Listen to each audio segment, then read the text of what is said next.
Africa के खुले मैदानों में एक युवा चीता जिसका नाम चूमा था, अपनी माँ जीरा के साथ रहता था। जीरा एक कुशल शिकारी थी और उसने चूमा को सिखाने की शुरुआत कर दी थी। लेकिन चूमा को मेहनत से ज्यादा खेलकूद और आराम करना पसंद था।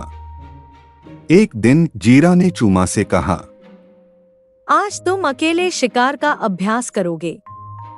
देखो, वहाँ कुछ खरगोश हैं। जाकर एक पकड़ लाओ। याद रखना, धैर्य और चुपचाप रहना सबसे जरूरी है। चूमा ने उत्साह से सिर हिलाया और दौड़कर झाड़ियों के पीछे छिप गया। लेकिन जैसे ही वह झाड़ियों में पहुंचा, उसने खरगोशों को देखने के बजाय पेड़ों के नीचे छाया में आराम करना शुरू कर दिया। शिकार तो मुश्किल है, उसने सोचा।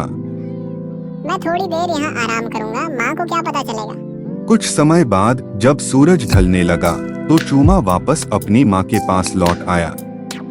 उसकी माँ ने पूछा, तुमने शिकार किया?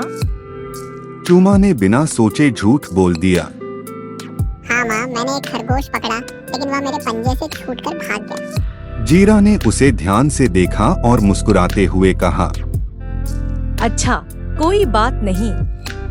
कल और कोशिश करना। लेकिन याद रखना, झूठ से कुछ हासिल नहीं होता। चूमा थोड़ा असहज हो गया, लेकिन उसने कुछ नहीं कहा। अगले दिन जीरा ने फिर से चूमा को शिकार पर भेजा, लेकिन इस बार वह चुपचाप चूमा का पीछा करने लगी।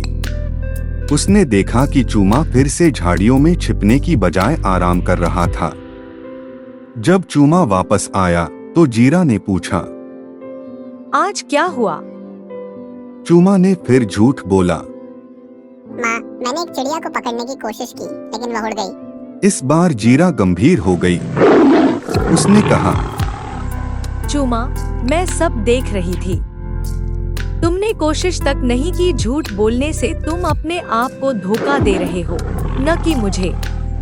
अगर तुम मेहनत नहीं करोगे तो शिकार करना कभी नहीं सीख पाओगे। और शिकार के बिना एक चीता जिंदा नहीं रह सकता।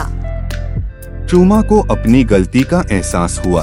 उसने सिर झुका लिया और कहा, माँ, मुझे माफ कर दो।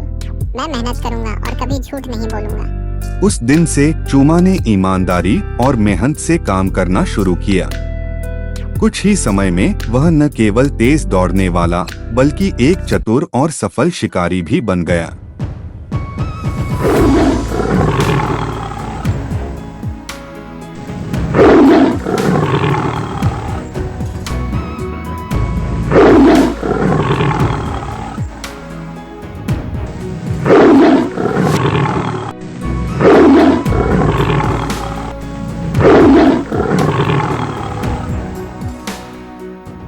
सबक: झूठ बोलना आपकी कमजोरी को छुपा सकता है, लेकिन सच्चाई और मेहनत आपको मजबूत बनाती है।